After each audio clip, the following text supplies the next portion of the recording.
kalau ketemu orang yang berjenggot. Ini dilus-lus, habis dilus-lus jenggotnya, cium pipi kiri, pipi kanan, habis itu kecup bun-bunane. Gitu kepalanya dikecup. Dilus-lus jenggotnya. Lah coba kalau kemudian sampean di sini punya jenggot, terus dilus-lus, ya ditonyo sampean.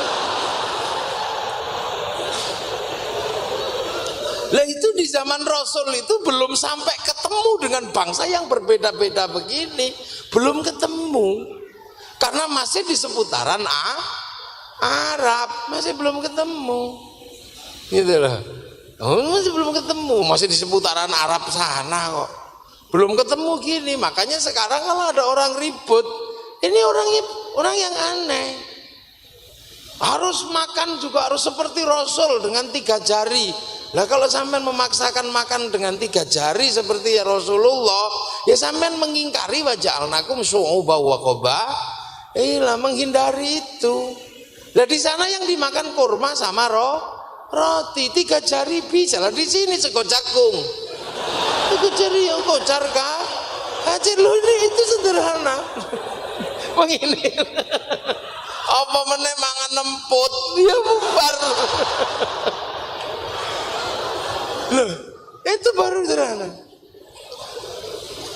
Lah itu. Lah di sana juga sama. Ya di sana juga sama. Apa? Suruh berjubah.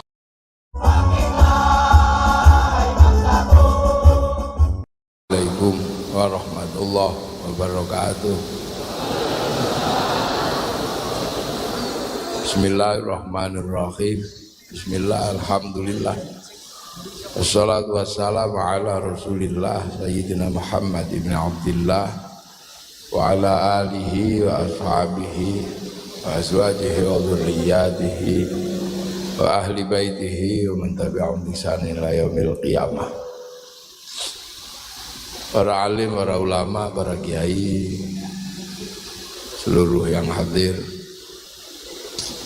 yang kita cintai secara bersama-sama, Bapak Kiai Fathul Huda sebagai Bupati dan Bapak Kiai Nur Nahar sebagai Wakil Bupati, jajaran Ketua DPRD yang kita cintai, para hadirin wal hadirat yang berbahagia.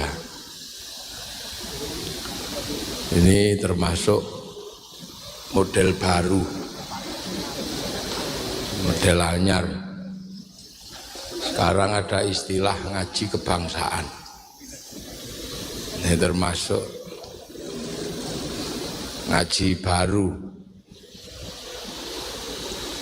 Yang dulu biasanya hal seperti ini disampaikan di forum-forum diskusi, forum-forum ilmiah, atau yang dikenal dengan seminar atau sarasehan. Tapi sekarang bahkan pengajian sudah nyampe kepada pengajian kebangsaan. Saya pernah ditanya,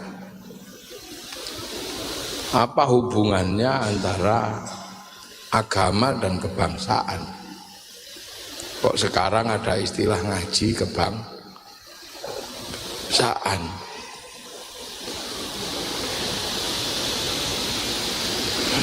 Ya,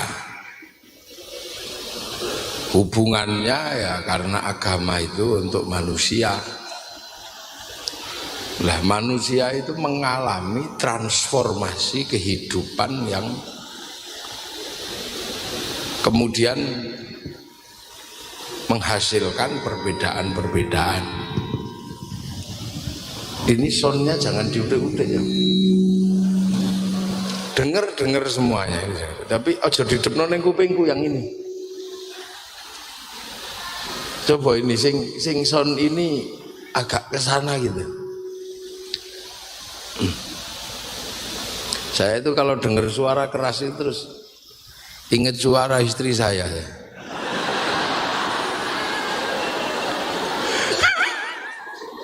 Suaranya banter gitu terus.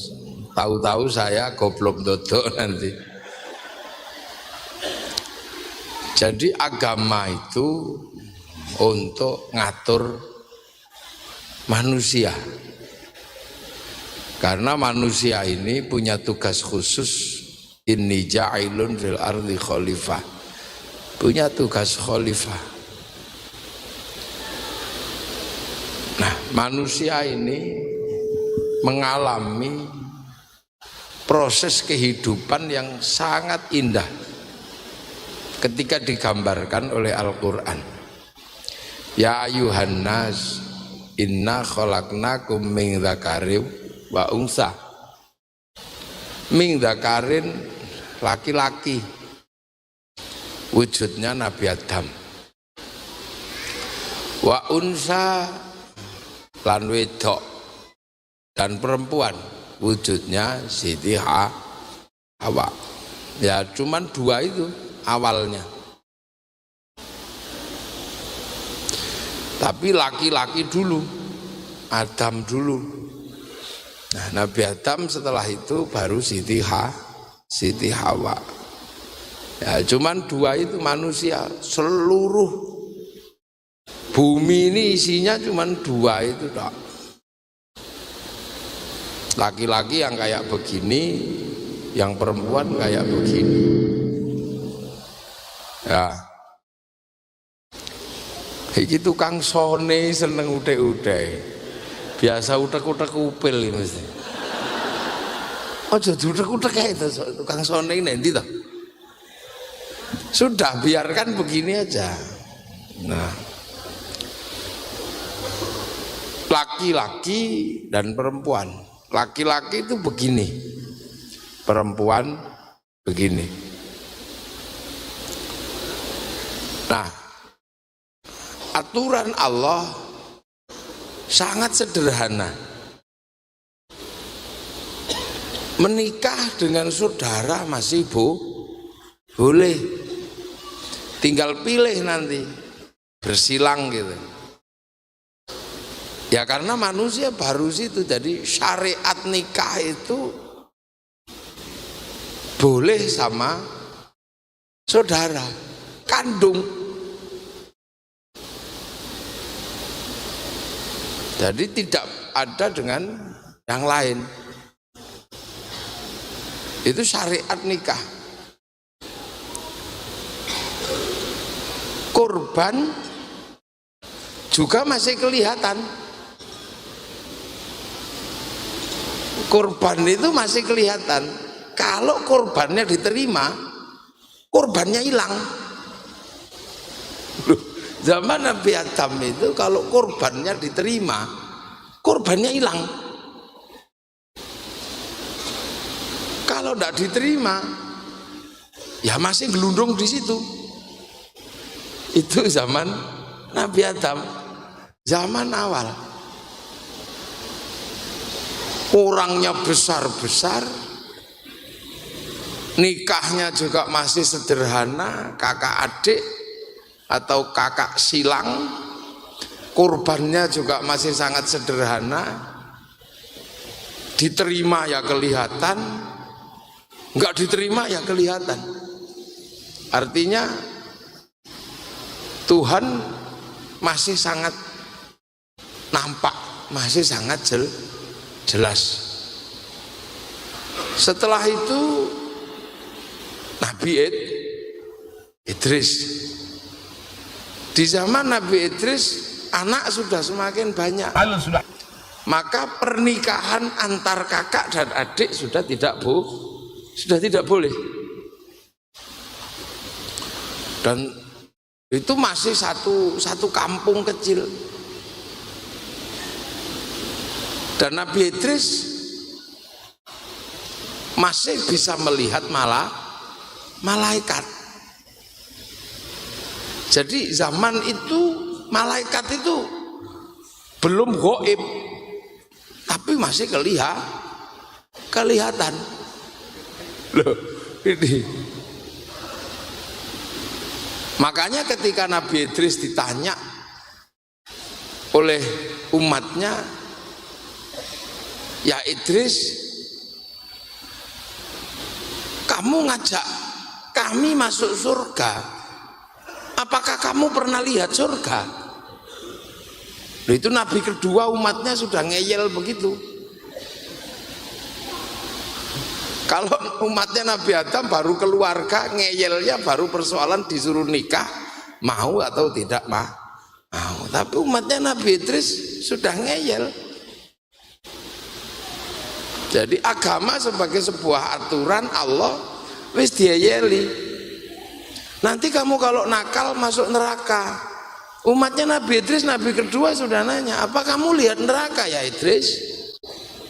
Setiap hari begitu, karena umat ini sudah nggak lihat, tapi Nabi Idris masih tahu, mau dikasih tahu Allah. Cuman cara naiknya itu yang susah, kan gitu. Loh, makanya kemudian ada cerita Nabi Idris karena saking sumpeknya, kemudian ditanya terus sama umatnya. Akhirnya Nabi Idris bagaimana cara bisa masuk surga untuk bisa menjelaskan kepada umatnya. Nah, karena Nabi Idris itu masih bisa melihat malaikat, maka kemudian yang paling menarik adalah malaikat matahari. Maka begitu melihat malaikat matahari, Nabi Idris kepikiran, mungkin ini jalanku untuk melihat surga.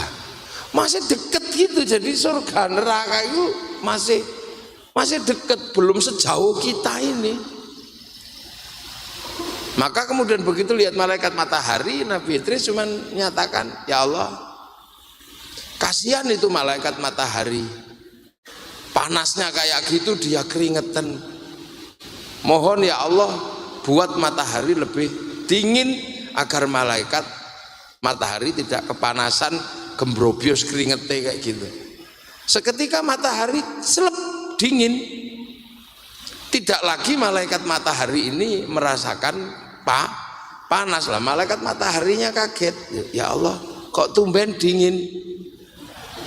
Oh iya, didoakan kamu sama nabiku namanya Idris. Di mana ya Allah? Itu di dunia, di bumi itu. Oh kalau gitu boleh nggak ya Allah saya cuti untuk berterima kasih sama Idris? Ya silakan aja sana.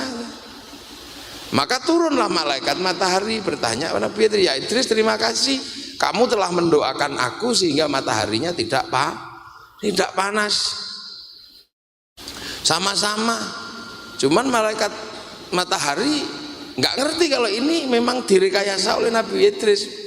Maka Nabi Idris tiba-tiba nanya, ya malaikat matahari, kalau malaikat turun ke begini lah terus nanti nasib mataharinya ya kalau gelundung siapa yang mikul? Oh enggak, masih banyak temanku di sana, wong aku koordinatornya kok. Aku kepala bidangnya. Ya sudah kalau gitu berarti malaikat itu banyak. Oh banyak malaikat itu.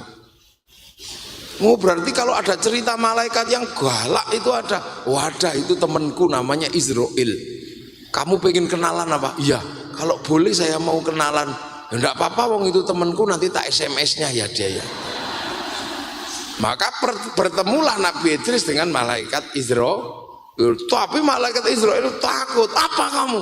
Kamu yang namanya Idris ya? Iya malaikat. Apa kamu? Oh takut ini malaikat Nabi Idris ini. Maka Nabi Idris kemudian dibilangi sama malaikat matahari. Apa malaikat matahari bilang sama malaikat Israel, ya Israel jangan galak-galak. Idris itu temanku. Oh ya sudah kalau gitu, maunya apa dia? Katanya dia pengen merasakan mati, biar dia bisa cerita kepada umatnya tentang mati. Oh ya sudah suruh tidur, tak cabut nyawanya. Akhirnya tidur, dicabut nyawanya, put gitu, 10 menit dikembalikan lagi. Lah malaikat Nabi Idris nanya, loh ya Israel katanya kalau dicabut nyawanya itu sakit, kok aku nggak kerasa? Ya enggak, wong kamu temennya temanku, aku yang nggak enak.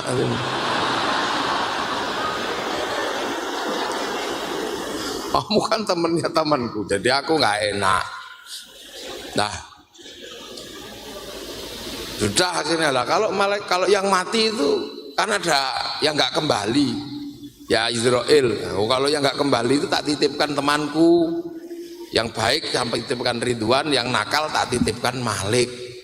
Kalau saya nengok sana boleh enggak? Boleh aja. Wong itu juga temanku. Nanti tak WA-nya lah kamu mau sana. Nengok neraka habis itu Siratal Mustaqim dilewati, habis itu masuk surga. Lah begitu di surga nggak mau pulang. Oh ini tuh kampung halamanku yang asli itu. Ya udah deh aku di sini aja. Lu nggak boleh. Kamu mesti pulang lagi kata malaikat Ridwan. Lu di sini enak kok. Nggak bisa. Ini enak ternyata. Lah kenapa? Kalau mau makan nggak perlu nyangkul, tinggal mikir udah ada makanannya. Kalau mau perempuan nggak usah nikah, mikir aja udah dateng. Nggak pakai baju lagi. Enak di sini. Udah aku di sini aja, aku nggak mau pulang. Lah, syaratnya di sini harus mati. Sudah. Kemarin tanya malaikat Israel 10 menit sudah. Iya Israel, iya. Loh, harus lewat neraka. Sudah. Kemarin tanya malaikat Malik. Ya sudah. Nah itulah maka kemudian Nabi Idris ini tidak turun lagi ke dunia. Sehingga umatnya menunggu Nabi Idris sampai hari ini. Sampean ketika mikir iki hadis raono, kan tidak ada itu di hadis. Di Quran ada enggak? Ya enggak ada. Adanya di mana? Di Taurat. Lo cerita tadi itu ada dalam kitab Taurat. Nah, saya kok belasak ke Taurat mau ngapain? Nah, karena saya punya pertanyaan yang nggak bisa dijawab di dalam Al-Quran ada. Ahlul kitab itu ada 3. Yahudi, Nasrani, Sobiin. Yahudi itu ada penjelasannya umatnya Nabi Musa. Nasrani ada penjelasannya umatnya Nabi Isa. Lah Sobiin ini umatnya sopo? Wasobiina itu tidak ada penjelasannya di dalam Quran. Maka tak cari, oh ternyata Sobiin itu umatnya Nabi Idris yang ditinggal nabinya, makanya menunggu Nabi Idris sampai hari ini. Nah Sobiin itu ada memang di antara Iran sama Irak sekitar sana, sekarang dikenal dengan nama Sobi'ah Mandaiyun. Ibadahnya sehari cuma sekali ngadep ke timur. Nah yang malam ibadahnya yang susah, mesti ngawini istrinya 100 kali. Loh itu ada. Lah kenapa kita melihat Taurat?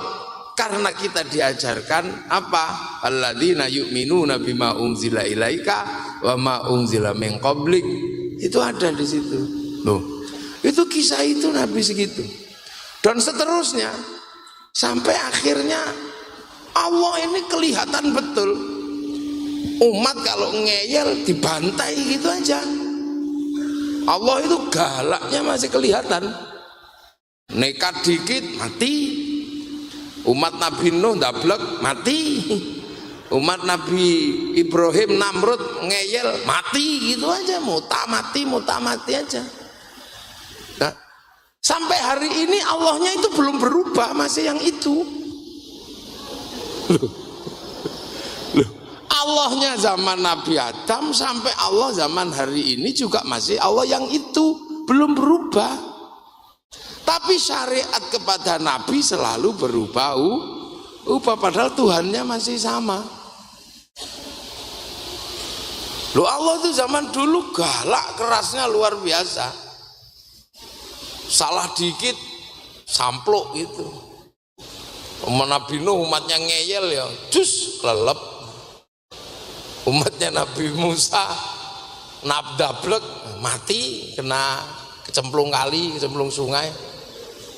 Umatnya Nabi Ibrahim ngeyel ya, kena lamuk sak kerdus mati, malaria.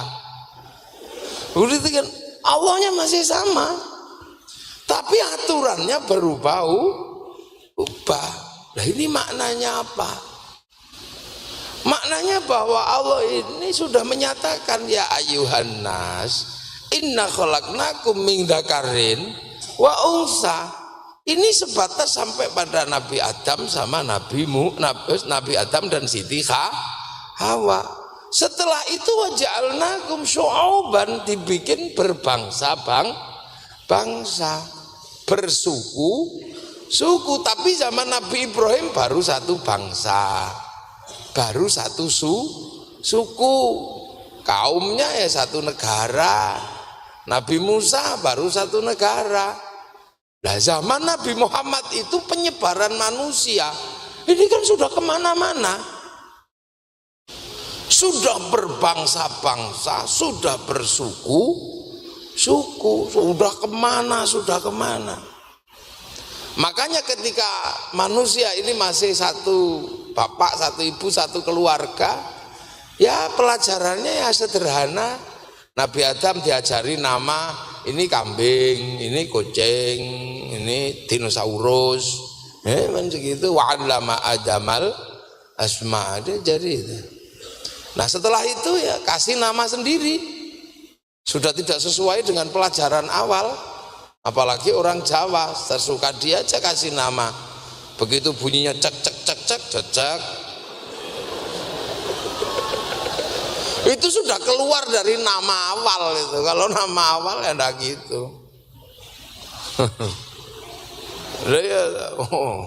Cek cek cek cek, no tetet pentet, tekek tokek. Nah itu kan nama suka-sukanya aja sudah. Loh itu ketika kita ini hidup di zaman Rasulullah, ketika manusia itu sudah berbangsa-bangsa, bersuku, maka Allah menyatakan waja'alnakum syu'uban wa qabaila lita'arafu. Nah, ta'arafu itu kalau dalam ilmu depak, bahasa Quran terjemahan depak adalah saling mengenal. Sebenarnya ini bahasanya enggak pas. Ta'aruf itu bukan saling mengenal. Itu karena bahasa Indonesia enggak sanggup ngadepi bahasa Arab. Karena bahasa Indonesia ini bahasa baru, ngadepi bahasa Arab yang tua nggak sanggup. Wong bahasa Indonesia itu ketemu bahasa Jawa aja mati, kunduran truk itu sudah nggak bisa. Coba, opo saiki coba kunduran truk gitu, telusupen gitu, apa? Nggak ada. Mati bahasa Indonesia ini ketemu dengan bahasa Jawa. Pecirit.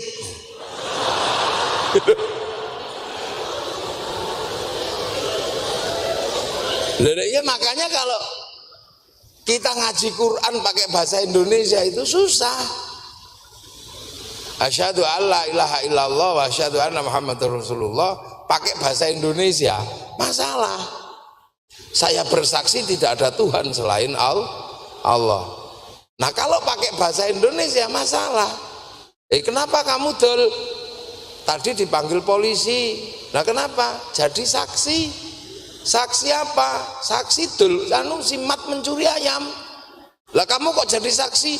Iya wong saya waktu itu lihat dia nyongkel pintunya, saya lihat dengan mata kepalamu. Iya, makanya saya jadi saksi. Berarti saksi adalah orang yang melihat dengan mata kepala. Lah kalau sampean menyatakan saya bersaksi tidak ada Tuhan selain Allah, kamu lihat Allah. Loh kan ini bahasa. Enggak lihat kita. Saya bersaksi. Bahasa Indonesia misalnya Bismillahirrahmanirrahim. Dengan menyebut asma Allah yang maha pengasih lagi maha penyayang. Nah, sekarang ada guru bahasa Indonesia enggak di sini? Saya mau tahu itu bedanya pengasih sama penyayang itu apa? Itu sampai kiamat kurang rong dino lu rampung itu. Upon. Makanya kalau pakai bahasa yang lebih tua misalnya bahasa Jawa rampung. Bismillah kelawan nyebut asmane Allah, Ar-Rahman dat kang welas asih ing dalem donya lan akhirat, Ar-Rahim kang welas asih ing dalem akhirat bloko. Nah, rampung. Beres. Ini bahasa. Makanya orang Jawa ini kalau memahami Quran lebih mendalam. Makanya banyak sekali orang keliru memahami Quran ketika menggunakan terjemahan bahasa yang lebih mudah. Nah. Maka Islam punya konsep tentang bangsa. Wa ja'alnakum syu'uban wa qabaila. Yang sebelumnya nggak dikenal, berbangsa-bangsa, bersuku-suku, nggak saling mengenal. Umat Nabi Ibrahim itu yang mengenalnya ya cuman bangsa Mesir itu dan bangsa Filistin, sing hidungnya sama, keritingnya sama, warna kulitnya sama, karena rasnya ras Semit. Bahasanya ya mirip-mirip, makanannya ya masih kurma, naiknya ya unta. Makanya orang sana itu ada istilah Arab, ya. Arab ini Quraisy dan sekitarnya. Kemudian agak jauh dikit disebut Arabi, mirip orang Arab. Kita juga nggak bisa bedakan mana yang disebut mirip, itu kita juga nggak ngerti.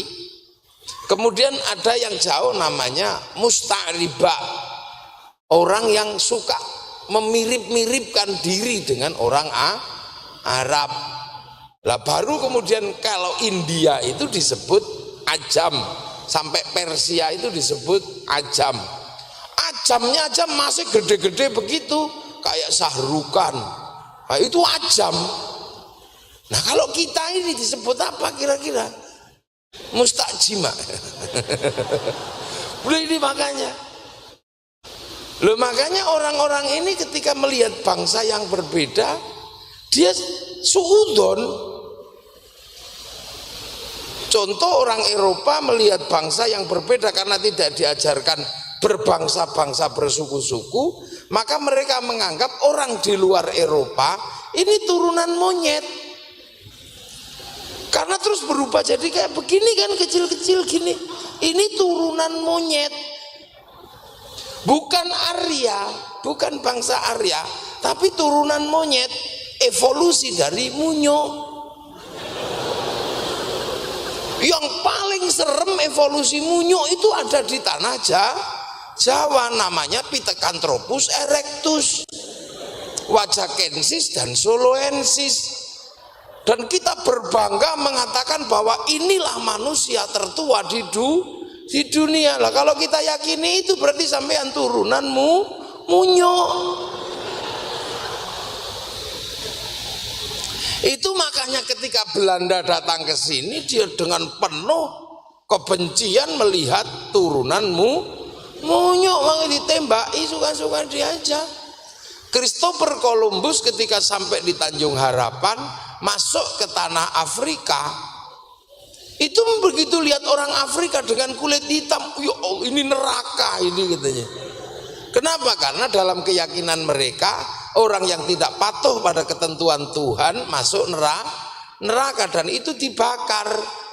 Nah bagi Christopher Columbus dalam catatannya, karena hasil pembakaran neraka, maka di Afrika orangnya hitam, rambutnya keriting karena gosong. Duh. Inilah makanya ini yang namanya mereka tidak pernah diajarkan tentang bangsa. Mereka tidak pernah diajarkan tentang bangsa, makanya mereka punya teori dan kita kadang seneng karena di tempat kita disebut sebagai tempat nenek moyang monyet tertua yang berevolusi menjadi manusia. Lah kalau kita yakin itu dan percaya dengan teori itu, sampean turunan munyo udah. Ini. Nah, itu adalah perdebatan awal tentang manusia yang berbangsa-bangsa, yang bersuku-suku, ketika dunia sudah mulai bergerak untuk mampu melihat ke tempat yang berbeda. Tapi Islam semenjak belum ketemu bangsa yang berbeda, sudah diajarkan bahwa manusia itu berbeda bangsa dan berbeda suku. Makanya umat Islam kemana-mana tidak pernah membedakan manusia, lah itu bedanya. Ketika kaum muslimin kemana ya nggak membedakan. Oh sudah ada patokannya di dalam Quran bahwa memang manusia itu berbeda bangsa, berbeda suku. Dan itu sudah dinyatakan di dalam Quran sebelum semua orang ketemu suku. Lah kalau sekarang kan semua orang tahu. Zaman segitu belum, Nabi itu dapat informasi dari mana? Wong orang Mekah belum keluar, masih di seputaran Mekah kok tahu kalau manusia itu berbangsa-bangsa, bersuku lah. Kalau sekarang ya tanpa diajari manusia tahu. Wong ada handphone, ada internet, sampean tinggal klik aja cari suku paling aneh ada semua di situ. Potong suku apa Urdu keluar. Tuh, sekarang yang ribut ini Uighur, Xinjiang keluar. Sekarang kita ini sudah enak sekali cari bangsa bersuku-suku bagi masyarakat milenial kayak kita ini. Orang milenial nggak susah. Kalau orang sebelum milenial zaman mudanya Pak Bupati, mudanya Pak Wakil Bupati ini masih orang susah. Belum milenial, kalau sampean kan sudah milenial. Zamannya Pak Bupati muda, televisi satu dilihat orang sekampung. Ini loh, sampean nggak ngalami. Kemudian kalau akinya habis, menciut ngik gitu.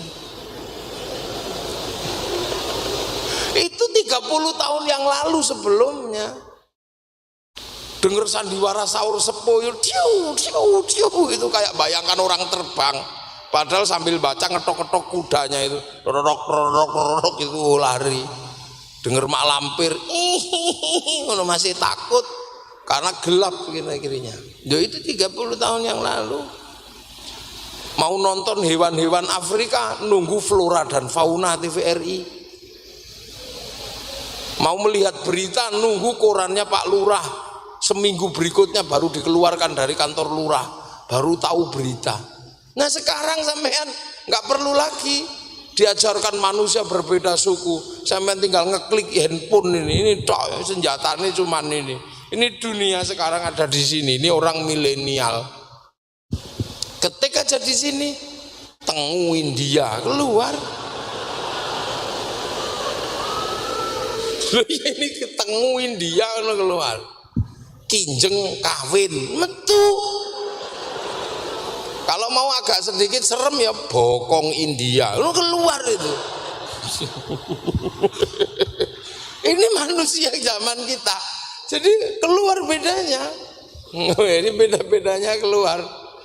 Loh, dulu zaman kita ini, zaman mudanya Pak Bupati sama Bu Bupati itu, kalau rindu mesti nulis surat cinta dan kertasnya berwarna pink. Itu di usia kita berwarna pink, kepada kekasihku di penjara suci. Oh, itu maksudnya di pondok pesantren. In holy prison. Itu keluar dari penjara suci. Terus nunggu Pak Pos. Rindu. Makanya zaman kita dulu itu rindu itu begitu indah. Kangen itu begitu menyakitkan. Sampai delok cagak listrik itu kayak lihat wajah kasih kita. Lu saking rindunya, makanya cinta itu berdebar-debar kalau dulu. Sakit cinta itu. Maka janganlah rindu. Rindu itu berat, Dilan. Dia orang dulu sakit.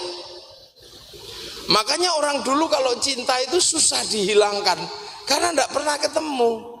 Sampean nggak ngalami itu. Generasi milenial itu cintanya tidak indah. Karena cintanya tidak lagi ditanam di sini, cintanya sebatas jempol. Begitu kangen foto karo melet.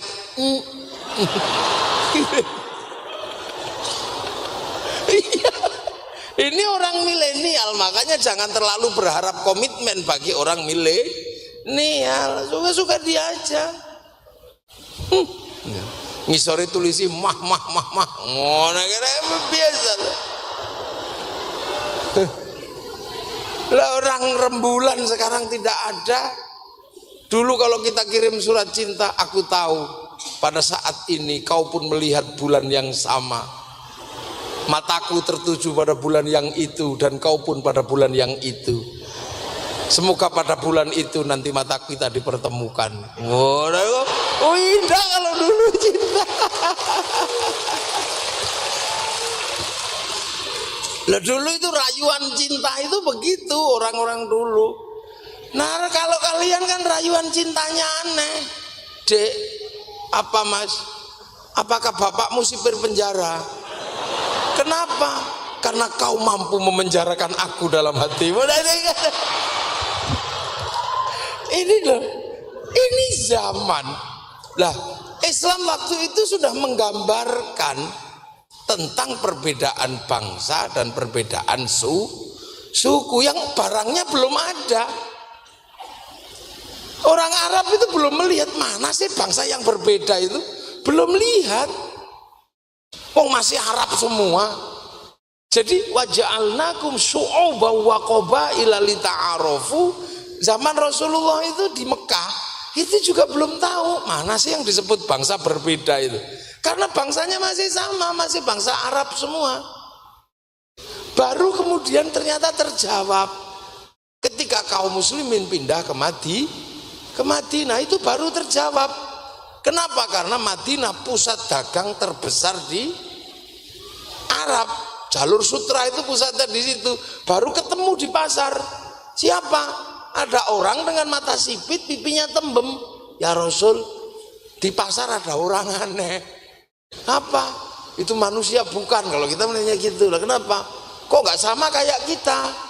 Pipinya tembem, matanya sipit gini. Nah kumisnya cuma samping kiri kanan. Nah jenggotnya 12. Oh itu bangsa Cina. Tapi perdagangannya bagus itu ya Rasul. Komoditasnya banyak. Oh itu Cina. Maka carilah ilmu nanti walaupun sampai ke negeri Cina. Tapi negeri Cina itu di mana? Ya orang Arab waktu itu belum tahu mana Cina itu. Itu. Nah terus ketemu bangsa yang berbeda lagi. Ketemu dengan orang berdagang tapi ruwetnya luar biasa. Namanya bangsa Yahudi. Ya Rasul kita sering ketipu. Ketipu bagaimana? Ya ada orang pedagang tapi bulat. Bulat gimana? Suka nipu. 100.000 dijual 500.000, belum ditawar bilang ada yang nawar. Oh kalau model begitu biasanya Yahudi. Tinggal kamu lihat nanti bangsa Yahudi ini belum ketemu. Wong Yahudi itu adanya di Filistin, tapi begitu di pasar Yasrib ketemu. Nanti orangnya Yahudi itu cirinya gampang, nggak punya jenggot. Terus walaupun tua rambutnya hitam, walaupun tua giginya utuh. Oh gitu ya Rasul. Ya itu Yahudi kalau ketemu sama orang-orang itu hati-hati. Maka biar nanti ada bedanya, panjangkan jenggotmu. Kenapa? Karena orang Yahudi itu umatnya Nabi Musa. Lah Nabi Musa itu waktu mau dicabut nyawanya sama malaikat Israel, malaikat Israel ditempeling sampai kepalanya pecah. Lapor sama Allah, ya Allah itu siapa? Mau tak cabut nyawanya kok saya malah ditempeling. Oh kamu jangan macam-macam, itu Musa. Saya dulu saja ditantang kok. Ilmu apa? Lu sama baca tafsir Ibnu Katsir itu ada. Saya pernah aku tahu ditantang cah sitok itu. Ilmumu wis entek lah ya Allah, udah habis tuh. Enggak, masih tak kasihkan Khidir, dia gagal. Makanya nanti kalau ketemu dia hati-hati. Nah, maka besoknya datang, ya Musa apa? Mau tak tempeling lagi kamu? Enggak. Nyawamu sudah expired. Udah waktunya dicabut. Ya tapi bilang dong besok lagi. Coba cabut. Oh, sudah dibilangi sama malaikat yang lain. Rambutmu sudah putih, gigimu sudah rontok, jenggotmu sudah semrawut kayak begitu. Oh gitu ya? Iya. Ya sudah kalau gitu cabutlah, dicabut. Nah orang Yahudi setelah melihat Nabi Musa dicabut karena rambutnya putih, giginya rontok, jenggotnya semrawut, terus mikir, oh awas ini tak bikin model baru. Maka orang Yahudi waktu itu suka nyemir rambut hitam, suka memperbaiki gigi dan suka nyukur jenggot. Biar kalau malaikat datang, oh belum waktunya. Nah kan gitu. Lah itu budaya itu berlaku sampai zaman Rasulullah. Makanya orang Yahudi itu kalau mati sebagian besar dicukur, gundul pelundus itu giginya dicabuti. Maka dalam kitabnya orang Yahudi pernah ada cerita malaikat Mungkar Nakir itu pangling kaget. ini kok ada bayi mati, gundul gini, tak serahkan sama Ridwan aja deh. Malaikat Ridwan, oh ini bukan bayi. Loh kok tahu bukan bayi? Ini bukan bayi. Ini digundul, ini Yahudi. Enggak, enggak ada bulunya kok, ini bayi. Enggak, ini saya ngerti caranya. Caranya gimana? Ya tak tunjukin lah, ini bayi palsu. Caranya gimana? Oh saya punya bidadari banyak. Tak panggil aja coba bidadariku. Bidadari turun, nggak usah pakai baju. Begitu lihat bidadari nggak pakai baju, tuing, doang, bilangin. Itu ada, loh itu dalam kitabnya Bani Israel ada, teman.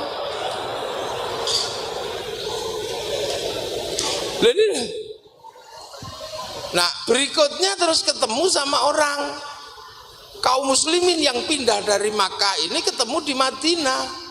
Komoditas orang yang namanya orang Romawi. Orang Romawi itu kalau berdagang yang paling laris itu jubah. Cuman jubah Romawi itu ada korsetnya. Jadi gini kalau make, makanya orang kalau beli jubah Romawi itu koyok kemelinti itu, kayak melete gitu. Terus belakangnya panjang. Nah kalau orang belakangnya panjang, kalau juragan-juragan itu ada yang bawakan. Nah sambil begini jalannya wong ketakan korset. Akhirnya khoilak sombong. Maka oleh Rasulullah potong jubah model begitu. Maka kemudian muncul istilah isbal. Itu ketika ketemu dengan bangsa yang berbeda. Waktu di Makkah ya cuman cerita aja, bangsa berbeda itu mana sih? Nggak ketemu. Nah itu loh, makanya Islam itu tidak pernah mengajarkan rasis, itu tidak pernah. Makanya belum pernah ada sejarahnya kalau perang orang Islam rasis, ini harus dibantai, tidak ada.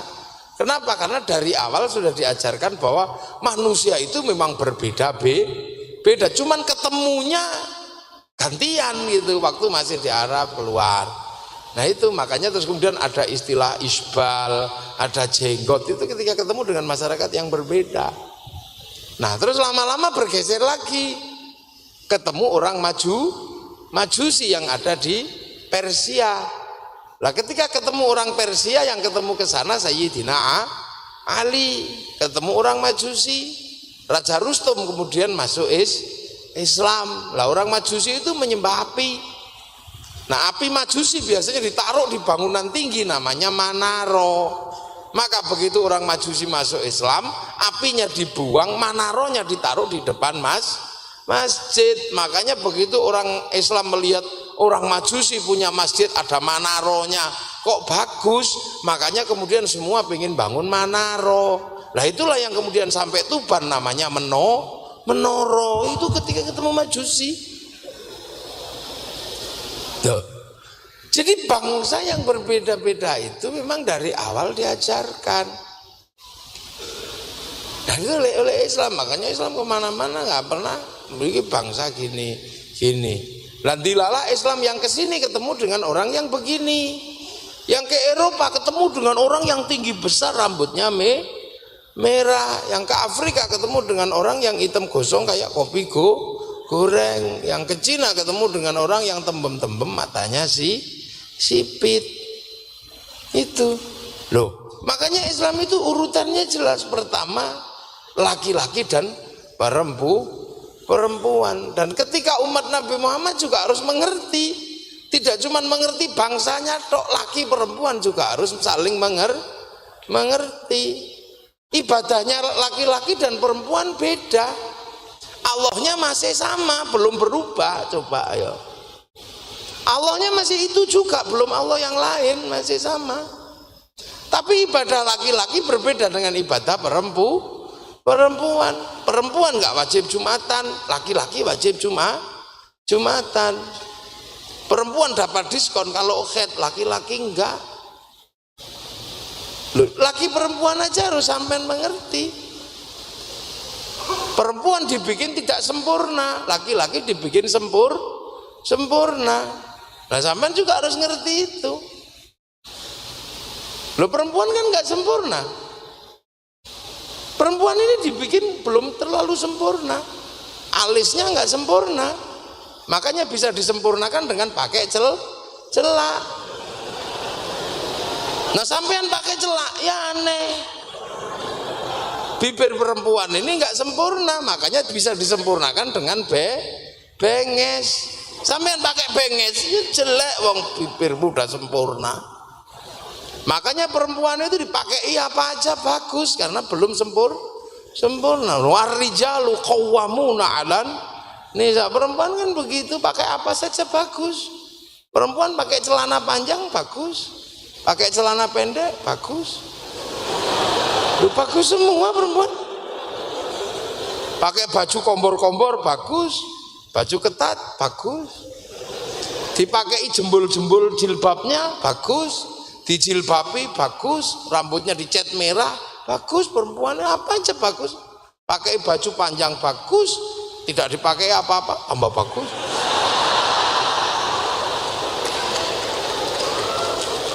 Nah ini mesti dimengerti. Jadi ta'aruf dasar itu tentang laki dan perempuan. Makanya ini juga sampean mesti mengerti. Makanya laki-laki ini tugasnya menyempurnakan perempuan. Nah karena apa? Karena menjadi laki-laki juga nggak minta, menjadi perempuan juga nggak minta. Itu ketentuan Allah. Kalau enakan menjadi perempuan, enak jadi perempuan. Surganya lebih dekat daripada surga laki loh. Masuk surganya lebih dekat perempuan daripada laki-laki. Laki-laki dan perempuan salaman gitu aja cukup dapat pahalanya nyium hajar aswad. Sampean mengoleh ganjarannya salaman tok. Ibu-ibu perempuan laki-lakinya tidur terus ibu-ibunya jejer laki-lakinya dapat pahala sholat di depan Ka'bah. Laki-laki cuma dapat pahalanya tidur. Nah itu makanya nanti dicari hajar aswadnya bu ya. Bu kok hajar aswadku panuan, nanti tahu nanti. Nah ini konsep yang diajarkan oleh Islam. Jadi lita'arafu itu bukan cuman terkait dengan waja'alnakum syu'uban wa qabaila, tapi juga terkait dengan ya ayuhan nas inna khalaqnakum min dzakari wa jadi harus saling mengerti laki-laki dan perempuan. Zaman Abu Jahal, zaman sebelum Nabi, laki-laki nggak ngerti dengan perempuan, makanya anak perempuan kalau kecil dibunuh karena dia nggak punya konsep itu. Lah oleh Rasulullah pengertian perempuan yang di madu terlalu banyak nggak enak, makanya dikurangi menjadi cukup 4 masih kebanyakan ya 1 aja. Makanya fa in khiftum alla ta'dilu, kalau kamu tidak bisa berlaku adil ya 1 saja. Nah adil itu berat karena wad'u syai'in fi mahallihi. Makanya konsep adil terhadap perempuan tidak bisa dijangkau oleh laki-laki walau harostum, walaupun kamu berusaha. Loh makanya kalau yang kuat banyak ya banyaklah. Kalau yang kuatnya cuma 1 ya 1 aja. Pak Bupati yang kaya kuat, bupati aja cuma 1, masa sampean sing makan aja susah 2. Lah itu pengertian itu. Nah itu Islam sudah ngajarkan itu. Makanya Islam tidak pernah melarang yang disebut dengan bagaimana mengangkat harkat perempuan. Apalagi kalau sudah berbicara tentang bangsa, kuncinya bangsa itu ada di perempuan. Almar'atu aimadul bilad, idza saluhat saluhal bilad wa idza fasadat fasadal bilad. Ini kuncinya di situ. Jadi sebelum syu'uban wa qabaila itu di perempuan. Karena seluruh kelahiran manusia dari perempuan, baik buruknya perempuan ya jadi baik buruknya anak. Laki-laki nitip anak cuman berapa lama? Paling 10 menit. Habis itu ngudut di luar. Kalau perempuan 9 bulan ini ngandung.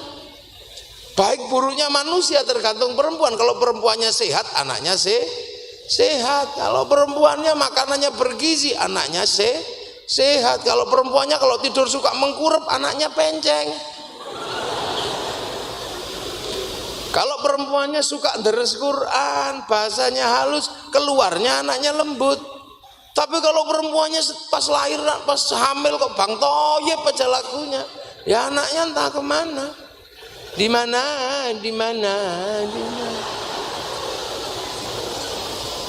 Loh, ini makanya program pemerintah pertama ini juga tidak boleh melupakan perempuan.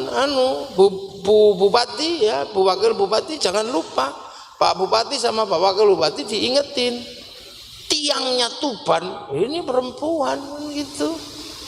Ya, karena Rasulullah yang menyatakan bahwa perempuan ini adalah tiang negara. Habis itu 9 bulan ngandung, habis itu 2 tahun kasih susu. Ya kalau susunya bergizi anaknya sehat. Makanya anak itu kalau sama ibunya paling dekat, kalau bapak gak dekat gayanya tok. Gini loh Pak, Dek ngurus anak, begitu anaknya nangis, yang bangun ibunya, bapaknya, Makanya anak itu kalau digendong ibunya sampai selempang ini ya tidur, bapaknya baru gitu.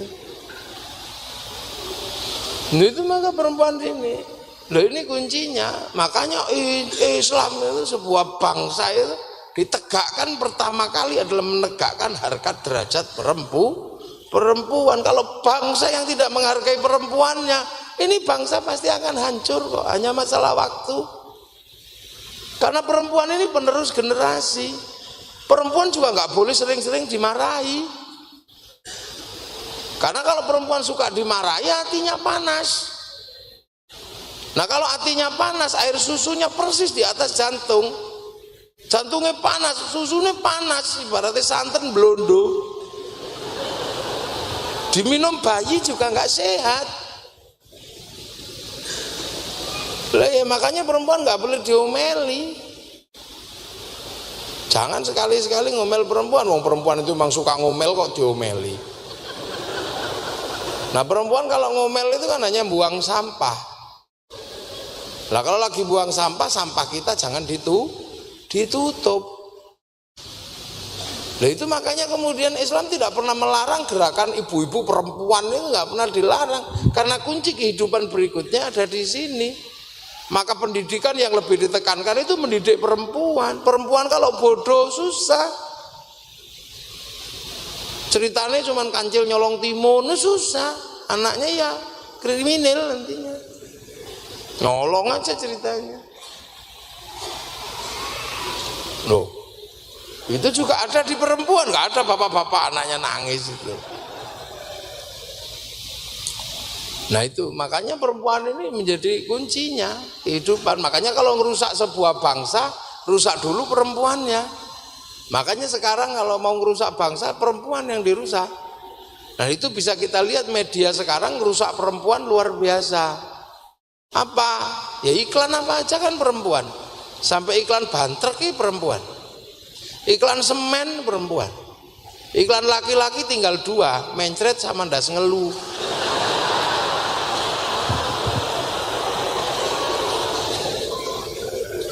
Ya cuman 2 itu. Nah baru setelah mengerti tentang perempuan, baru mengerti bangsa dan suku kepada skala yang lebih besar. Nah kepada skala yang lebih besar ini bangsa dan suku sampean mesti ngerti. Dengan suku Batak aja, orang Jawa kalau nggak ngerti bisa padu. Orang Batak datang ke sini, orang Medan datang ke Tuban, Bu beli es entek, ai tidak usah pakai teh, pun boten wonten, ai tidak usah pakai santen, pun telas mas, ai tidak usah pakai gelas. Wong Medan, lu kok ibu tahu saya dari Medan? Itu, bagaimana kudu ngerti, bisa beda-beda. Makanya ketika pertemuan manusia-manusia se-Indonesia, ketika kenalan sama orang Tuban, orang Batak, orang Tubannya minder. Lukman Batubara, namanya panas. Ilham Abu Bakar, panas juga. Zainuddin Siapi-api, panas juga. Nah orang Tuban namanya Paimin, nggak mau kalah. Paimin pemadam kebakaran. Itu tidak mengerti. Wah, itu kalau sampean nggak ngerti bisa ribut. Kenalkan, nama saya Alim Pasaribu. Jenenge sewu iki. Zainuddin Napitupulu. Jenenge 70. Nah, ini Pak Imen bingung kok. Dia tidak mau kalah. Pak Imen 750. Nah, ini kan pertemuan bangsa. Orang mana? Orang sampean kalau ketemu orang Madura, kalau sampean nggak ngerti, pernah ada cerita orang Madura sama orang Jawa. Ini lomba sholawat. Nah, orang Madura ini kalah terus. Karena orang Jawa ini kalau sholawatannya bagus. Nah, ditanya, jurinya ditanya, ya Mas, kenapa orang Jawa ini kalau sholawatan selalu menang? Ya karena orang Jawa kalau sholawatan ngelik-ngelik, tahu ngelik-ngelik lagi, gitu ngelik-ngelik. Akhirnya orang Maduranya pulang, tahu sekarang rahasianya. Kalau Mas mengalahkan orang Jawa, sholawatannya harus ngelik-ngelik. Begitu naik ke panggung sholawatan, nanti kita ngelik. Tetang tung, salatullah li, salamullah li.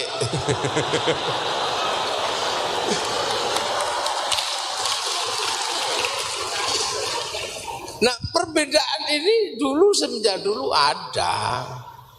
Orang Madura, orang Surabaya sama orang Sunda. Orang Surabaya ini Bapak masuk WC. Orang Sunda di luar WC ngenteni ini dah.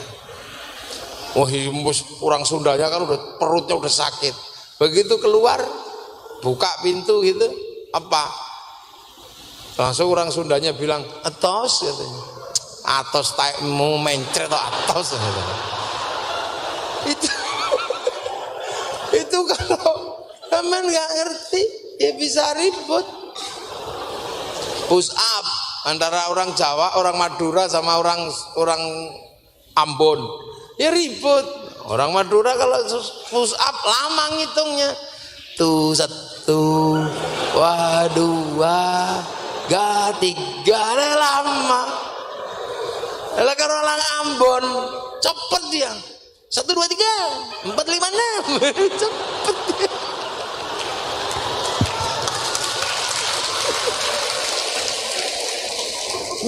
Ini bangsa dan suku sama dengan sampean. Orang Arab itu kalau ketemu orang yang berjenggot, ini dilus-lus, habis dilus-lus jenggotnya, cium pipi kiri, pipi kanan, habis itu kecup bun-bunane. Nah, gitu kepalanya dikecup, dilus-lus jenggotnya. Lah coba kalau kemudian sampean di sini punya jenggot, terus dilus-lus, ya ditonyo sampean. Lah itu di zaman Rasul itu belum sampai ketemu dengan bangsa yang berbeda-beda begini, belum ketemu, karena masih di seputaran Arab, masih belum ketemu, gitu loh. Oh, masih belum ketemu, masih di seputaran Arab sana kok, belum ketemu gini. Makanya sekarang kalau ada orang ribut, ini orang yang aneh. Harus makan juga harus seperti Rasul dengan 3 jari. Nah kalau sampean memaksakan makan dengan 3 jari seperti ya Rasulullah, ya sampean mengingkari waja'alnakum syu'uban wa qaba'ila, menghindari itu. Lah di sana yang dimakan kurma sama roti 3 jari bisa. Lah di sini sego jagung 3 jari yang kocar kah? Aceh lo ini itu sederhana. Begini. Apa meneh mangan emput dia bubar. Loh, itu baru sederhana. Lah di sana juga sama. Ya di sana juga sama. Apa? Suruh berjubah, ya bisa. Karena tanahnya bersih. Lah neng kene dijubahi. Ya ndak sida tandur, sida direpno. Apa meneh miyang kok jubahan. Ya nyancang beranjang kok jubahannya kepulet ning jero kono lho. Beda. Bertemu bangsa, korban sana unta, sini nggak lahir unta. maksakan diri korban pakai unta, ya ditangkap polisi. Nyuri untanya kebun binatang. Makanya loh, itu dulu belum terjadi itu. Makanya masih satu, makanya hadis itu seputaran itu belum ketemu kok. Begitu. Zaman Rasulullah seluruh gambar haram, tidak satu pun ditemukan kehalalan gambar. Nah sekarang terus tiba-tiba gambar tetap tidak boleh. Lah saya mau nyalek jadi DPR terus mengireng tahun terus piye? Nggak bisa. Terus kalau bikin paspor terus nggak ada fotonya, ireng tok. Susah, coba. Ayo, ini itu dulu masih seputaran sana. Tapi oleh Al-Quran sudah diajarkan waja'alnakum syu'uban wa qabaila. Lah, pertemuan Islam dengan seluruh bangsa-bangsa suku-suku terbanyak itu di sini. Pertemuan dengan suku paling banyak itu di sini di Indonesia. Cari Negro ada di Irian sana, cari Jawa, cari Cina adanya di sini. Inilah tempat puluhan bangsa dan suku. Jadi waja'alnakum syu'uban wa qabaila ini adanya di sini. Di sana nggak ada. Loh, makanya Islam itu dari dulu diajarkan jangan melupakan sejarah perjalanan panjang manusia ketika dari satu sampai berbeda. Makanya biar gak lupa ketika masih satu punya tugu namanya Ka'bah, inna awwala baiti wudi'a lin-nasi lalladzi bi Bakkah mubarakah. Ketika masih dua jatuh cinta tidak boleh melupakan tugu yang namanya Jabal Rahmah. Kemudian manusia berpindah-pindah berbeda-beda sampai lupa dengan asal usulnya, maka jejak itu dicari sama Nabi Ibrahim. Nabi Ibrahim nyari ketemu, maka dibangun ulang. Ketika dibangun ulang, maka kemudian orang ketemu lagi jejak itu. Ka'bah dibangun, Jabal Rahmah dibangun. Lah, akhirnya semua orang seneng. Maka kemudian bangsa yang menyebar, oh ternyata kita ketemu lagi dalam satu nenek moyang. Maka yang merasa keturunan Nabi Ibrahim menyebut Nabi Ibrahim dengan banyak sebutan. Ada Abraham, ada Brahma. Loh itu, dan simbolnya mirip-mirip. Sampai nggak bisa enggak. Kemarin saya sampaikan di depan presiden, memang butuh studi yang sangat serius. Misalnya antara Brahma sama Abraham sama Ibrahim. Ini ada kesamaan simbol. Coba sampean, Islam punya Ka'bah, sana punya stupa orang Hindu. Orang Hindu punya Linggayoni, kita punya Jabal Rahmah. Kita punya yang namanya air Zam-Zam, sana punya air Gangga Yamuna. Kalau perjalanan suci sama-sama kainnya selempang, sini warnanya putih, sana warnanya kuning. Selesai perjalanan suci urusannya sama rambutnya, sini tahallul, sana digundul. Kalau sujud sama-sama batuknya, sini hitam 2, sana 8. Selesai beribadah sama-sama korban, sini korban apa namanya Idul Kurban, sana hari raya Gadri. Loh, makanya orang tidak boleh olok-olok agama orang, karena kita dulu ini sama, ada kesamaan. Sistem perbedaan berikutnya.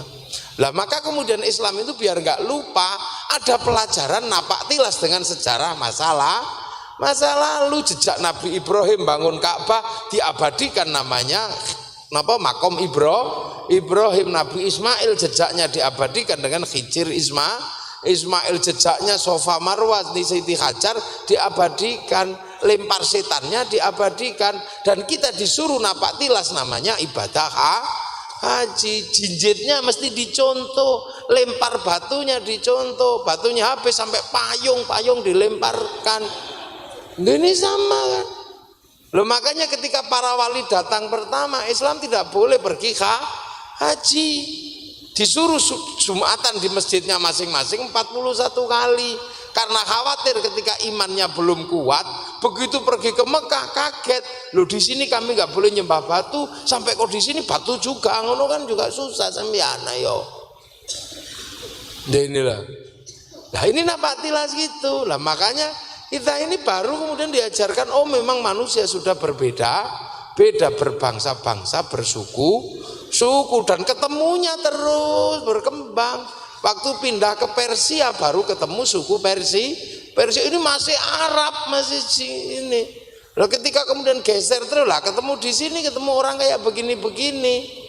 Nah inilah maka kemudian Islam selalu mengajarkan jangan lupakan kita ini berbangsa-bangsa, bersuku.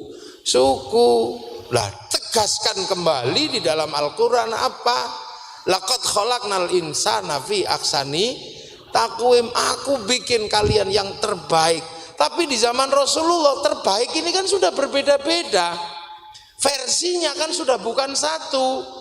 Terbaik versi Arab ya kayak gitu, hidungnya mancung, rambutnya merah. Terbaik versi Eropa ya tinggi besar, rambutnya merah. Terbaik versi Cina tembem-tembem, sipit-sipit. Aksani takwim versi Eropa, versi Afrika ya hitam gosong itu terbaik. Makanya Naomi Campbell bisa menjadi seorang foto model terkenal di Eropa karena itu terbaik versi Afrika. Lah kita walaupun kecil-kecil gini ya versi terbaik ala Indonesia, tetap aksani takwim. Tapi semua yang berbeda ini tsumma radatnahu asfala safilin, akan turun menjadi derajat yang rendah. Illal ladzina amanu wa amilus sholihat, kecuali yang iman dan berbuat baik. Loh makanya ulama-ulama datang ketika ketemu aksani takwim yang berbeda, sudah diajarkan waja'alnakum syu'uban wa qabaila, ndak kaget. Maka ketika ketemu orang kayak gini, aksani takwim begini, diajarkan dengan amanu ya versi model begini. Amanu di zaman Nabi sana ya bisa makan dengan 3 jari, tapi amanu bagi aksani takwim kecil-kecil gini nggak bisa dengan 3 jari. Lah inilah makanya lah amanu wa amilus sholihat, jangan melupakan aksani takwim. Makanya ketika ketemu bangsa berbeda tentang manusia yang terbaik, Allah sudah kasih rambu-rambu dalam sumpahnya, wattini wazaitun wa turi sinina wa hadzal baladil amin. Watin demi buah tin, ini simbol ulul azmi Nabi Nuh. Wazaitun ini simbol ulul azmi Nabi Isa, Nabi Ibrahim di Filistin. Wa turi sinina ini gunung Tursina, simbol ulul azmi Nabi Musa, masih gunung, masih buah-buahan. Lah simbol Rasulullah apa? Wahadzal baladil amin, sudah menyebut balad dan demi keamanan dan ketentraman sebuah bangsa dan negara sudah menyebut baladil amin. Makanya Rasulullah ketika mengajarkan aman wa amilus sholihat tidak lupa membentuk baladil amin. Lah makanya di Makkah, di Madinah ketika ketemu dengan bangsa yang berbeda, Rasulullah membentuk konsep baladil amin. Lah konsep baladil aminnya apa? Piagam Madinah. Loh itu loh, Rasul tidak membentuk negara Islam karena negara Islam hanya untuk orang Islam, tapi konsep kekuasaan Islam itu baladil amin, tapi bentuk ketentraman sebuah bangsa dan negara. Setelah kamu bentuk keamanan, ketentraman, kamu pilih model apa terserah. Kalau hanya keamanannya dengan demokrasi, ya demokrasi. Amannya dengan kerajaan, ya bentuklah kerajaan. Amannya dengan sistem republik, bentuklah sistem republik. Karena Islam mengajarkan konsep besar namanya baladil amin. Lah sekarang di Indonesia ketika ketemu bangsa yang berbeda, terus kemudian diusulkan khilafah, ya tidak terbentuk baladil amin. Jangankan di bangsa yang berbeda-beda, bangsa yang masih Arab itu dibikin konsep khilafah, tawuran sekarang. Coba tawuran itu, Suriah tawuran, Afghanistan tawuran, Libya tawuran. Kenapa? Padahal itu bangsanya masih satu. Nah di sini bangsa yang berbeda-beda bentuk baladil amin, karena dengan baladil amin bisa terjadi aman wa amilus sholihat, bisa membangun keimanan dan keislaman yang bagus. Nah sekarang di Xinjiang itu, yang di Cina, itu tadinya nggak ada masalah, tapi begitu terpapar radikalisme tentang berbicara mulai tentang khilafah, pengen bentuk kekuatan Islam dengan berhadapan dengan negara Cina, ya ditabrak sama pemerintah Cina. Cina itu nggak anti Islam, nggak anti Kristen, Cina itu nggak anti agama. Bagi Cina itu ibaratnya kucing itu yang penting bisa nangkep tikus, nggak ada urusan. Mau warnanya hijau, warnanya putih, yang penting bisa nangkep tikus, itu Cina.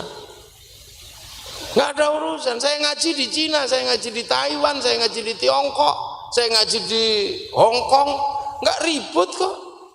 Yang penting kalau habis ngaji sampahnya bersih, itu aja. Loh orang sana itu kan Tuhan kan suka-sukanya aja dia. Kalau Tuhan kok melarang mabuk, dia bikin dewa mabuk. Emang penting. Cina kan gitu aja. Orang Tuhan kok ngelarang judi, dia bikin dewa judi. Mana ada di sini ribut atau dewa kok judi. Sana dewa, orang suka mabuk bikin dewa mabuk. Orang suka perang bikin dewa perang. Orang suka judi bikin dewa judi. Makanya di sana ada film lucu yang orang juga nggak ribut. Bagi orang sana Sun Gokong itu, Sun Gokong itu kalau terjadi di sini ribut itu. Sun Gokong itu naik kayangan, coba menghancurkan kerajaan Tuhan. Itu kalau film itu di sini, ngamuk itu orang sini. Itu sama dengan cerita itu cuma ada 2 di dunia. Yang satu ceritanya orang Tuban. Terus 2 cerita ini sama kelasnya.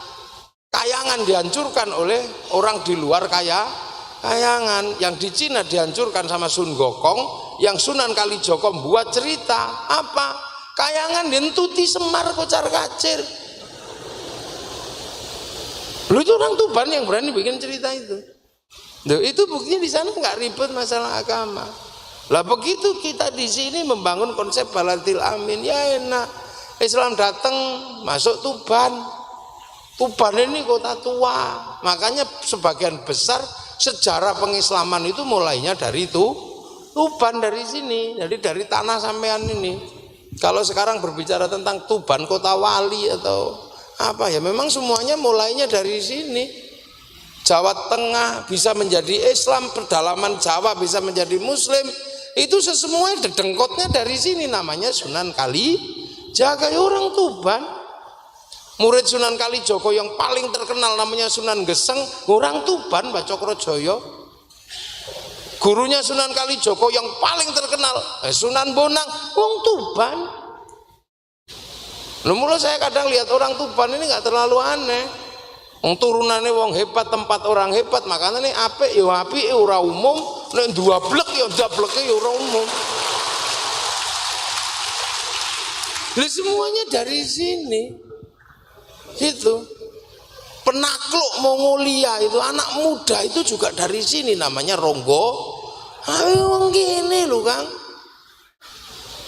Itu Majapahit negara hebat kocar kacir itu gara-gara diberontak sama Ronggo. Wong Tuban nih wong ampuh. Adu pitik paling menangan wong Tuban. Jenengane Sawung Galing. Wong Tuban. Tuban ini memang tanah tua. Ini tuh tanah tua. Ini tanah yang dulu memang berawal dari tanah Kapitayan. Ini di sini nih. Jadi tidak usah gumun. Pasukan Mongolia nyerang Singosari, bersandarnya ya di Tuban. Nah itu yang kadang kita nggak ngerti, Tuban ini ono apa nih? Ono apa? Kita nggak tahu. Lha ya sing ngaji pinter ya akeh, sing ngono ya ning Tuban ya isih utuh. Dari sing mangan sapi sampai sing mangan celeng, utuh ning Tuban niku. Sing doyan sapi ya akeh, sing doyan celeng ya isih akeh ning Tuban niku. Sing ngombe banyu putih sampai sing ngombe iya akeh ya ning Tuban. Ini memang Pak Bupati butuh ini seorang antropolog yang khusus meneliti Tuban ini. Untuk lengkap. Ini lengkap Tuban, ini lengkap. Tuh, wali-wali besar ada di Tuban. Mbah Ibrahim Asmoro Kondi Tuban. Gitu. Ketika kemarin saya sudah janji sama Pak Bupati, saya harus menyelesaikan ini hari jadi Kabupaten Tuban. Saya selain mikir online sama Sunan Bonang, lu ya kan saya mulai online sama Sunan Bonang. Sama Sunan Bonang saya disuruh ke sebuah pulau, ke tempat gurunya Sunan Bonang. Maka seminggu kemarin saya ke Malaysia, salah satunya adalah ke tempatnya Sunan Bonang belajar agama Islam. Jadi pondok pesantrennya Sunan Bonang itu tidak di Jawa, ada di Malaysia sana, di Pulau Besar Melaka.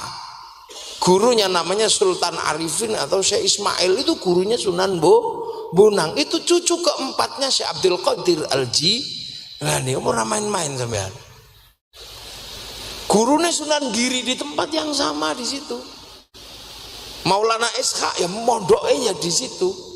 Ketika golek lemah cari tanah ini, cari tanah di Jawa yang persis dengan tanah ini. Itu tanah Giri itu persis dengan tanah di Pulau Besar Melaka. Maka SKPD ini sekali-sekali mesti ke sana.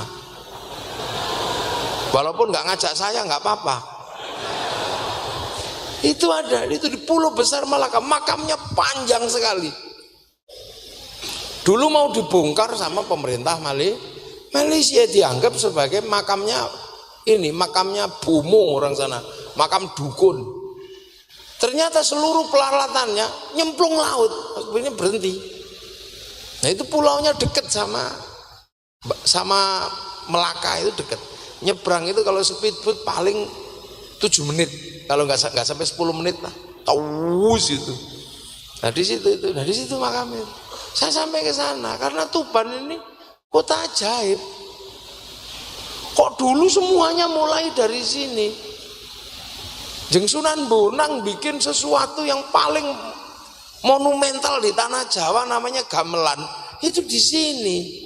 Yang kemudian menemukan bunyi nang ning nang nong dang dang gung.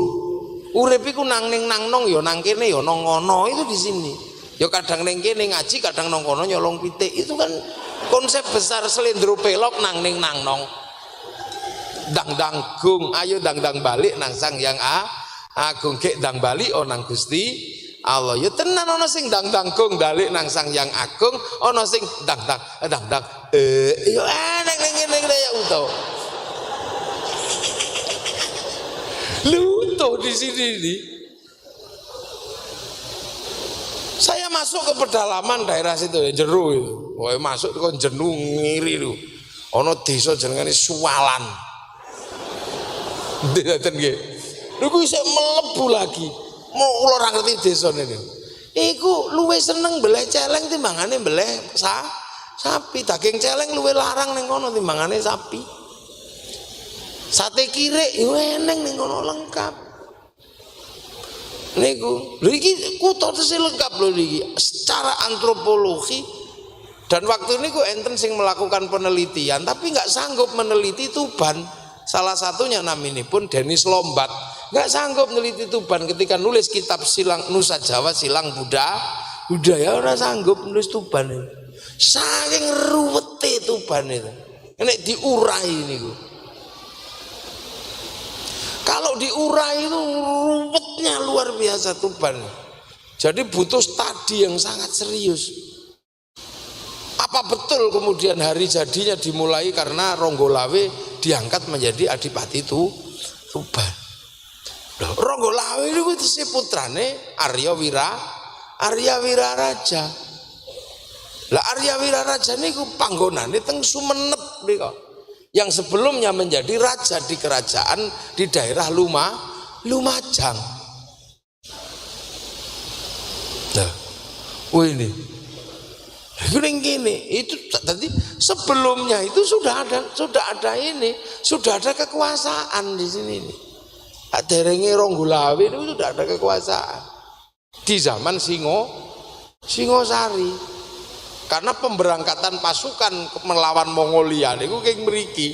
Jadi ekspedisi Pamalayu, ekspedisi yang paling ditakuti kali pemerintah Mongolia niku namine Pamalayu. Sing kapale niku didamel teng Tuban yang sanggup ngangkut 2.500 tentara, 1.500 kuda. Sing untuk nabrak kapal Mongolia yang sanggup ngangkut 1.500 tentara, 500 kuda. Lah kapal Kertanegara kayu Tuban sanggup ngangkat 2.500 tentara, 1.500 jaran. Coba. Itu di sini. Nah, mulai ini di sini, Tuban ini butuh penelitian yang sangat serius. Tidak semata-mata kemudian, apalagi saat ini terus kemudian berubah setelah jadi kabupaten istilahnya bumi Wilwatikta berubah menjadi bumi Wali. Paling akeh ning kene lho. Sunan Kalijogo, Sunan Bonang, Mbah Brohim Asmara Kondi, Sunan Geseng. Iki duwe papat. Lamongane ming duwe loro. Sunan Derajat iku ya ming siji tok berarti. Gresik Sunan Giri, Mbah Makhdum Ibrahim. Surabaya siji. Sing duwe paling akeh niku Tuban. Wali. Niku. Lah semua ini mulai kok Tuban sampai NU niku sejarahnya ndak bisa dipisahkan dari Tuban. Sing saiki senengane khol, senengane nopo niku dari sini. Ulama-ulama Mbah Sufyan niku di sini. Mbah Jabar ning kene. Penakluk Bhairawa Pong Bhairawa terakhir niku Mbah Jabar. Itu di sini. Karo Mbah Ganyong. Maneng kene kabeh. Iki Tuban, nanti Tuban ini daerah utuh. Klenteng ono. Masjid ono kabeh ning ngene. Jadi miniatur Indonesia iya Tuban iki. Ya gitu. Mulai gedek zikir sampai gedek mendemi ono ning ngene. Ini lengkap itu di sini. Sing mulai ngombe sampai ngombe ini lengkap.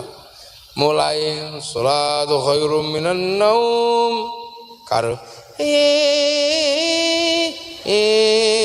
tang ya isi ono ini Tuban. Dan kita komplit pokoknya Tuban ini termasuk daerah komplit. Mula dadi bupati Tuban nih layak dadi gubernur. Ya, menyelesaikan iso ngerampung Tuban nih loh. Nyono, ning diono demo pendopo diobong, daerah Tuban nih rene. Itu kalau udah Tuban kan ada yang diberi diobong. Saya kita apik. Nek ra diobong ya ora apik dadi nek dadi apik malah. Ini. Jadi makanya wong Islam paling ndak kagetan. Nah begitu ketemu Tuban ini zaman biyen konsep piye ngono. Masyarakat Islam ketemu dengan masyarakat yang kayak begini. Lah mula para wali zaman biyen dari sini nih. Niki coba wali ini tukule ora kok Tuban wong ruwet. Tapi berhubung dari Tuban kekuasaan ada, sistem sosial ada, masyarakatnya ono. Mula terus muncul istilah-istilah besar dari Tuban niku yo kathah. Sunan Bonang damel konsep napa aja lali sangkan paraning dumadi niku yo king mriki. Sing akhirnya menghasilkan tembang besar jenenge Mocopat nih mriki. Mocopat yang menjalankan kehidupan manusia sing teko urip sampai mati kuwi ning kene tok. Lakone urip kaya tembang-tembang kawitan Mas Kumambang, Kemambange Nyawa. Tembang kedua Mijil lahir, tembang ketiga napa tembang nomor 3 Kinanti sangoni kanthi agama kanthi akhlak. Tembang keempat Sinom bakal dadi cah nom wis mulai ndablek. Tembang kelima Asmarandono mulai jatuh cinta. Tembang nomor 6 mulai gambuh jumbuh lanang wedok. Terus tembang ketujuh dandang gulo, merasakan manis pahitnya kehidupan. Bar ngono tembangi durma wayahe berdharma bakti, bar ngono pangkur wayahe mungkur, bar ngono megatro wayahe mati, bar ngono pucung wayahe dipocong. Iki. Loh itu adanya itu dari sini. Oh iso yo ngene pian. Itu hebat. Nah ini Sunan Bonang. Terus digawa Sunan Kalijaga masuk ke pedalaman. Di murid-murid hebat. Itu dari sini. Makanya Tuban ini punya tanggung jawab besar. Dalam bahasa Roma Irama, kau yang mulai, jangan sampai kau yang mengakhiri. Tuban, makanya kalau kadang nih bakas Tuban nih, ya Allah, beratnya luar biasa tanggung jawab wong Tuban. Ya makanya saya menyarankan Tuban ini punya sebuah lembaga studi khusus, ben wong-wong Jawa itu bisa studi ke sini. Sing bangun Kalimantan namanya Khatib Dayan, niku muridnya Sunan Bonang, yang mampu membangun balad-balad di sana niku kok mriki sedaya. Baladil Amin di sana dibangun kerajaan-kerajaan sing isine mempertemukan antar perbedaan, sing maune bersuku-suku, berbangsa-bangsa, raja hamba dilebur karo jenenge musyarakah sing sakniki dikenal dengan konsep masyarakat. Begitu raja hamba dilebur dengan konsep besar namanya ra'iyah, kullukum ra'in wa kullukum mas'ulun an ra'iyati. Jadi bahasa menyebut warga negara namanya ra'iyah utawa rakyat. Dari sini terbangun rakyat rembukan disebut dengan istilah musyawarah wasyawirhum fil amri. Dibangun ulang yang namanya konsep hidup bersama saling bertoleransi, jenengane tafassahu fil majalis, maka duduk bersama namanya majelis. Sampai konsep besar namanya wilayah daerah para wali. Itu dari sini semua dulu yang bangun. Ngono kadang wong Tubane dhewe ora ngerti dan enggak mau ambil pusing.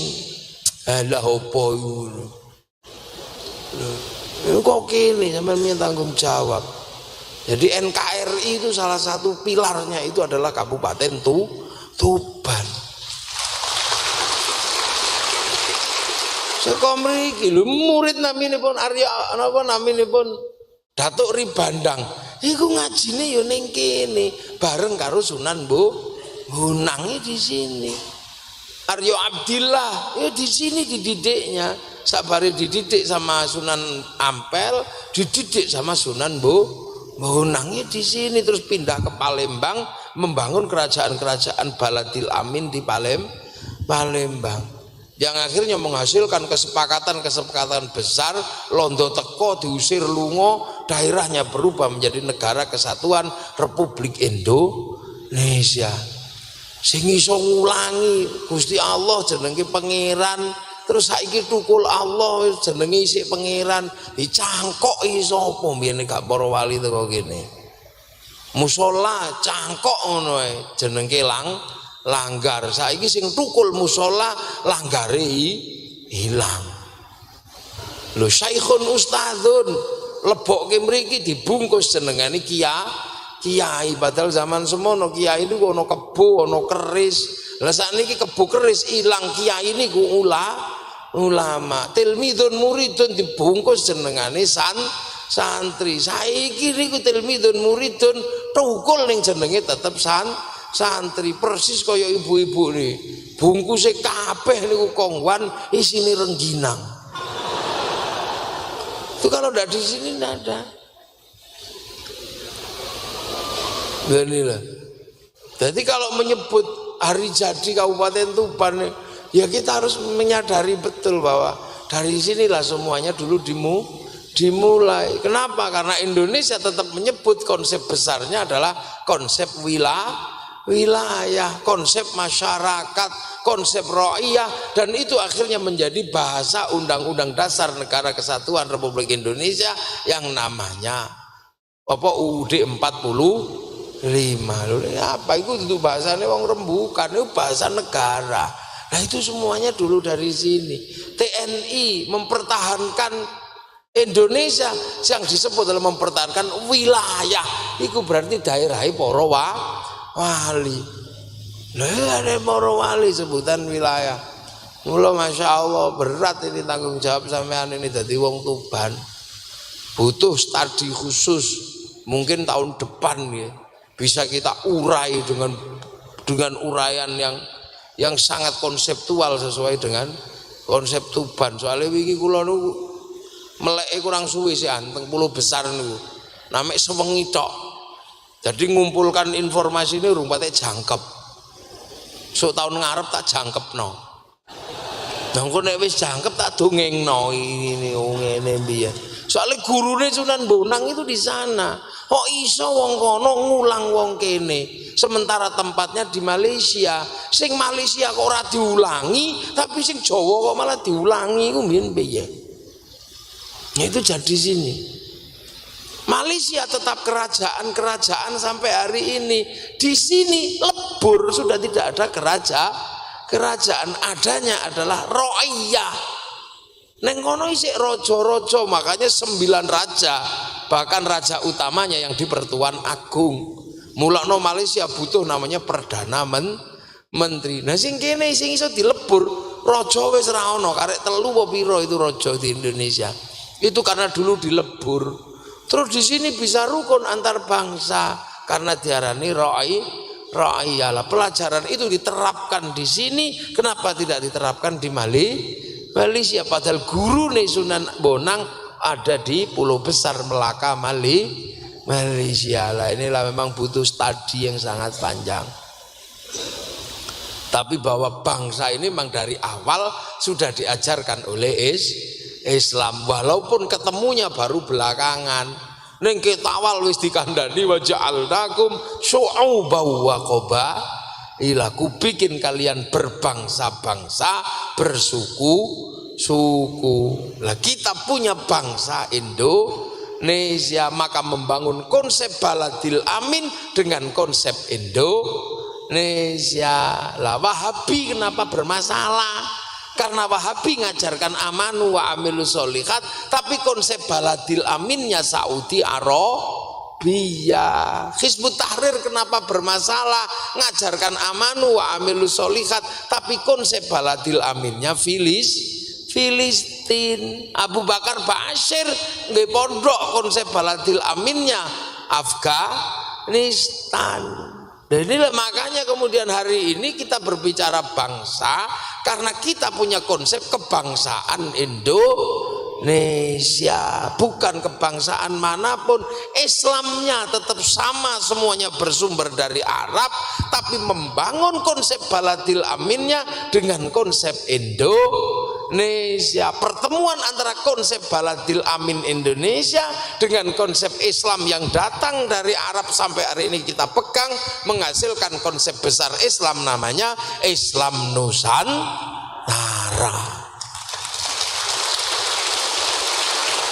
Jadi gila Islam Nusantara niku salate tetep salate ngono, tapi nusantarane nyumbang pujian.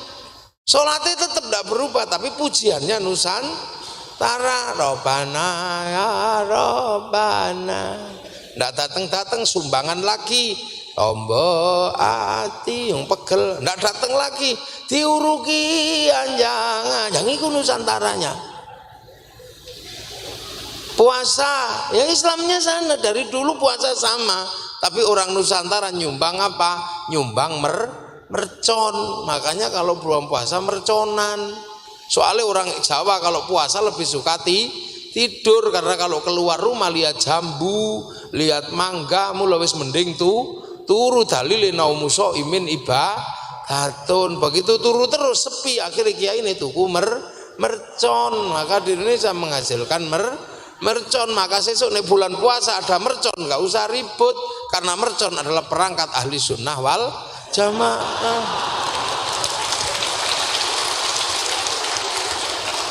Haji nyumbang nopo? Nyumbang latihan haji neng alun-alun Tuban. Labbaik Allahumma hajan, Ka'bah triplek lah, itu Nusantaranya, hajinya tetap ke sana.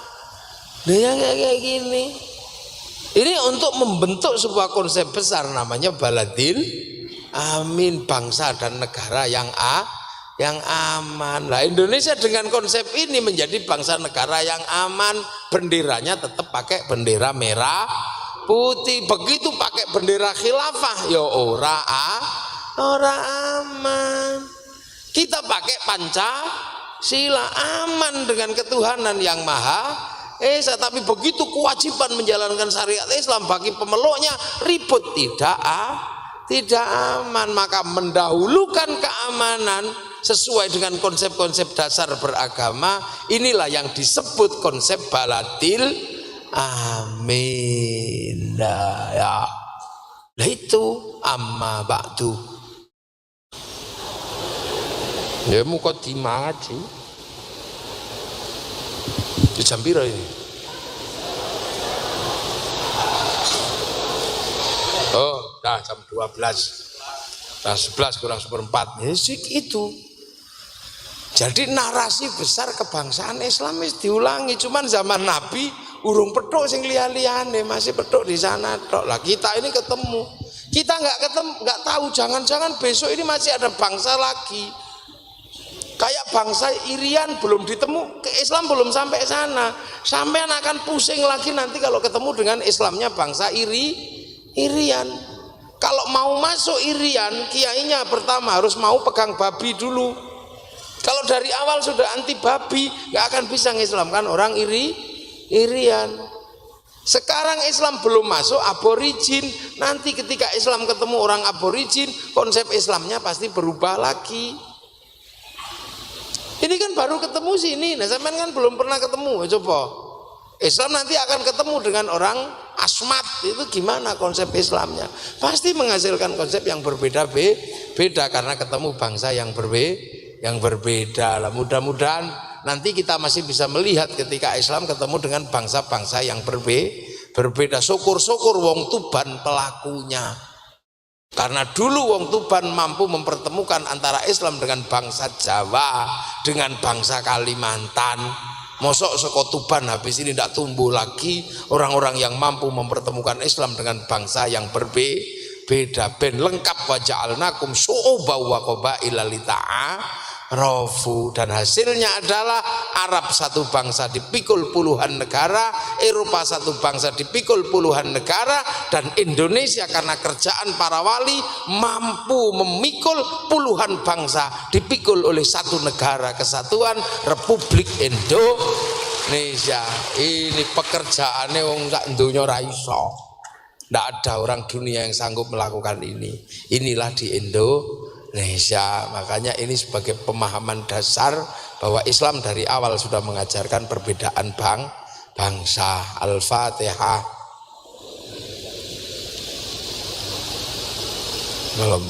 Bismillahirrahmanirrahim. Alhamdulillahirabbil alamin. Hamdan na'imin hamdan syakirin hamdan yuwafi ni'ama yukafi'u mazidah. Ya Rabbana lakal hamdu kama yanbaghi li jalali wajhikal karimi wa 'azimi sultan.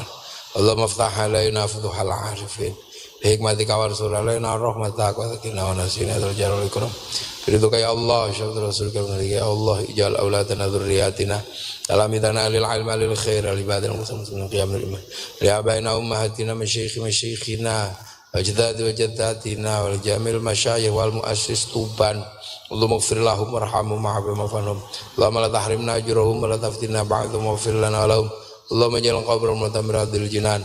Allahumma aj'al rahmatan fi jamil qulubihim la ilaha Muhammadur Rasulullah. Ya aqidan muslimin ma'in irji'i ila rabbika radiyatan mardiyah. Fadkhuli fi ibadi wadkhuli jannati. Rabbana atina fid dunya hasanah wa fil akhirati hasanah wa qina adzabannar. Sallallahu alaihi sayyidina Muhammadin walhamdulillahi rabbil alamin. Al-Fatihah. Ghairil maghdubi 'alaihim waladdallin. Amin. Ihdinas siratal mustaqim. Assalamualaikum warahmatullahi wabarakatuh. Allahumma shalli ala sayyidina Muhammad. Taqabbalallahu minna wa minkum wa taqabbal ya karim. Terima kasih diaturkan, mudah-mudahan apa yang disampaikan beliau menjadi sebuah ilmu yang sangat bermanfaat untuk kehidupan kita bersama dalam hidup berbangsa dan bernegara. Bapak Ibu hadirin hadirat rahimakumullah, dengan disampaikannya barokah doa menandai berakhir sudah seluruh mata rantai acara ngaji kebangsaan bersama Kiai Haji Ahmad Muwafiq dari Jogja. Marilah kita tutup dengan bacaan hamdalah alhamdulillahirabbil alamin. Kami sebagai pembawa acara dari awal hingga akhir, apabila ada tutur kata kami yang kurang berkenan di hati Bapak Ibu sekalian, kami mohon maaf yang sebesar-besarnya. Hadanallahu wa iyyakum ajma'in wal 'afu minkum. Wassalamualaikum warahmatullahi wabarakatuh. Ada satu buah pengumuman sampean, orang Arab itu kalau ketemu orang yang berjenggot, ini dilus-lus, habis dilus-lus jenggotnya, cium pipi kiri, pipi kanan, habis itu kecup bun-bunane, gitu kepalanya dikecup, dilus-lus jenggotnya. Lah coba kalau kemudian sampean di sini punya jenggot, terus dilus-lus, ya ditonyo sampean.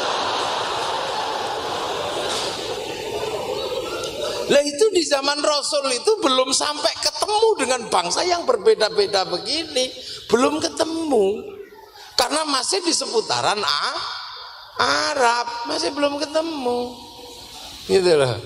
Oh, masih belum ketemu, masih di